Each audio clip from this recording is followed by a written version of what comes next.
To me, honestly, it's just like when I think about my story, when I think back to everything, and you know, I have a documentary out, and so when I take a look back at all the breaks that I need to have and all the people I need to run into at the right time and the way they help me, it's just a big miracle all the way through.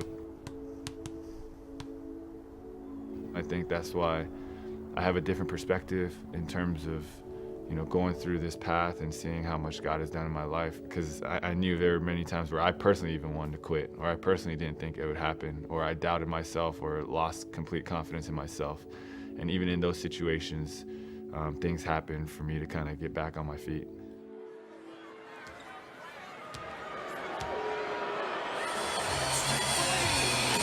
New York, make some noise.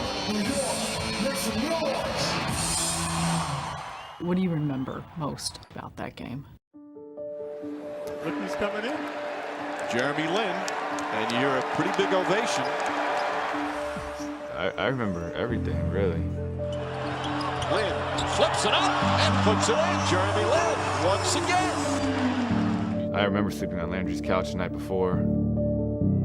I remember my agent telling me, you might get cut after this game.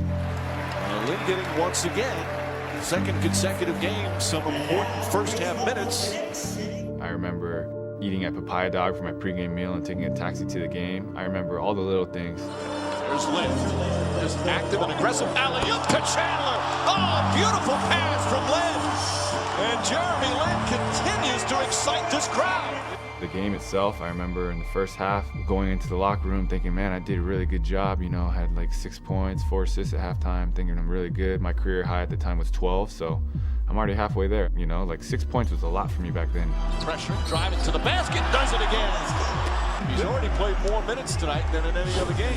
Then in the second half, I still remember everything, and I was getting to my right, and they were saying make him go left, and then they started trying to go under the screens, and then I hit 2 jumpers. Jeremy Lin knocks it down, career high 15, and the Knicks take the lead. In my mind, at that time, I had no confidence in my jumper, but when those 2 went down, I was like, man, you know, I think I can do something special tonight.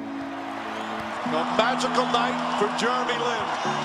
He's the hero from Harvard as the Knicks get a much-needed victory on the game of his life, and he is swarmed by his ecstatic teammates and a jubilant crowd here at Madison Square Garden.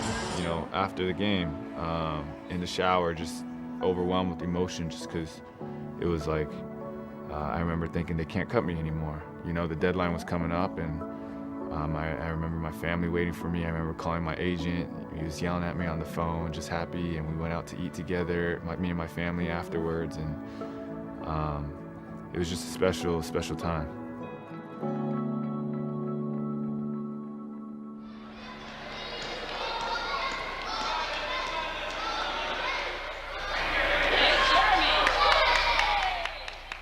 I basically picked up a basketball when I was 5, and I can't really remember any point in time where I wasn't in love with the game.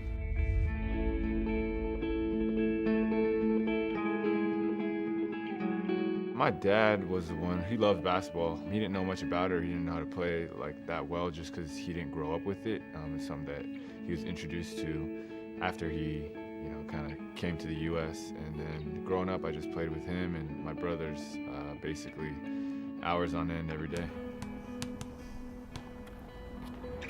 So growing up, actually, we didn't really have TV for financial reasons, and so basically every year when the playoffs would come on, we would order the TV for that 2-3 month stretch. They just wanted to see me happy, really, and they knew basketball made me happy, so they just wanted to see me happy and to play and to have fun on the court. We didn't know it was going to turn into this. We didn't know everything that was going to happen along the way. So now, as we're all going through it as a family, we're kind of appreciating everything more and more every year. So, and you talked about Jeremy Lin's play earlier, Paul, and he's definitely helped your endorsement that you gave him here early in the game. It's one of the best guards I've seen all year, if not the best. In high school, I would just play. I'd play all the time. I'd play on 3-4 teams, as many teams as I could. And I never actually thought I would realistically play in college or in the pros. I just never even thought about the next level, just because I just kind of assumed that I wouldn't be able to play there. Until my high school coach, beginning of my junior year, basically said like, hey, I think you should consider at least going for it.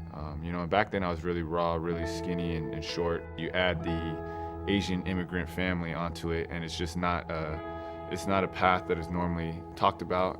There was no calls. It was me going to all these schools, asking them to give me a chance. When I played in college, it was the same thing. I never really thought I would legitimately be an NBA player or a professional player. You know, my first year, I averaged like 3-4 points a game. And it wasn't until my senior year when I had like a really good year and a few breakout games that people started to take notice. And I started to even believe in myself, like, hey, I think I might be able to play as a pro one day.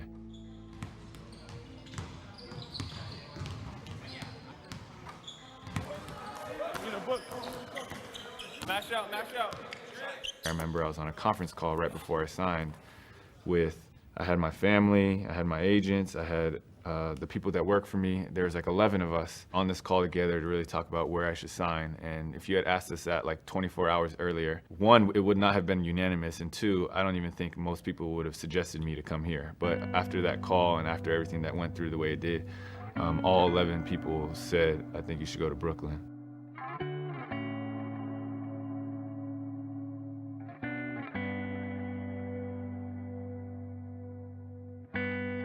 You know, I just turned 28, and this is my 7th season, but 6th team. So finally to have some stability is what I wanted out of this year's free agency. I actually care about my home now because I know I'm going to be there longer than like 7 months.